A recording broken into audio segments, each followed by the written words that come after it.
अकोला जिल्ह्यात एक धक्कादायक प्रकार समोर आलाय। मुस्तफापूर गावात जलसंधारण विभागानं कोणतेही अधिग्रहण न करता थेट शेतजमीन आपल्या नावावर करून घेतली। विशेष म्हणजे विभागानं ही चूकही मान्य केली आहे।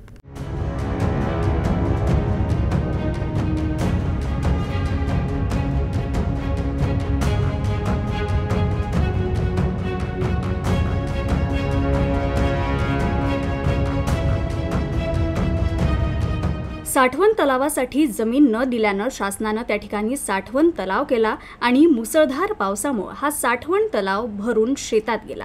या चुकीमुळे तब्बल 25 ते 30 एकर शेती साठवण तलावाखाली आली आहे। त्यामुळे शेतकऱ्यांचं नुकसान झालंय। अन्यायग्रस्त शेतकऱ्यांना तातडीनं चौकशी करून न्याय द्यावा, अन्यथा 25 तारखेला तलावात जलसमाधी आंदोलन छेडण्याचा इशारा शेतकऱ्यांनी दिलाय। काल आमच्या इथं भरपूर पाऊस झाला आणि शेतात आणि घरामध्ये पाणी शिरलं आहे। पाणी शिरून घरामध्ये साप वगैरे निघाले आहे। त्यामुळे आमच्या इथं राहणं मुश्किल झालं आहे।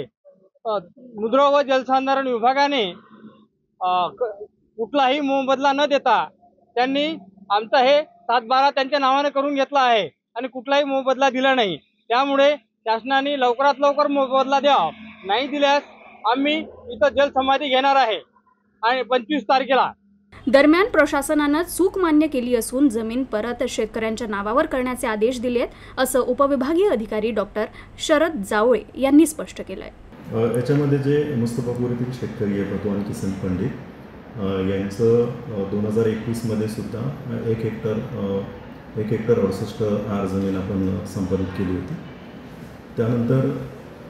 त्यानंतर सरळ खरेदीद्वारे म्हणजे परत त्यांच्या शेतामध्ये पाणी जात असल्यामुळे ॲडिशनल 4 गुंठ्याची खरेदी सरळ खरेदीचं प्रकरण आपण मंजूर केलेलं आहे।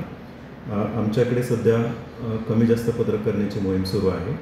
त्यानुसार क्षेत्रफळामध्ये चूक होण्याची शक्यता नाकारता येत नाही। जर चूक झाली असेल तर कलम 247 मध्ये अपील घेऊन त्या फेरफारमध्ये आपल्याला दुरुस्ती करता येईल। मात्र शेतकऱ्यांचा ठाम पावित्रा कायम आहे। केवळ जमीन परत मिळणं पुरेसं नाहीये, तर तातडीनं मोबदला, घरांचं पुनर्वसन आणि गेल्या 2 वर्षांपासून झालेल्या नुकसानीची भरपाई मिळाली पाहिजे, अशी मागणी शेतकऱ्यांकडून होतीये।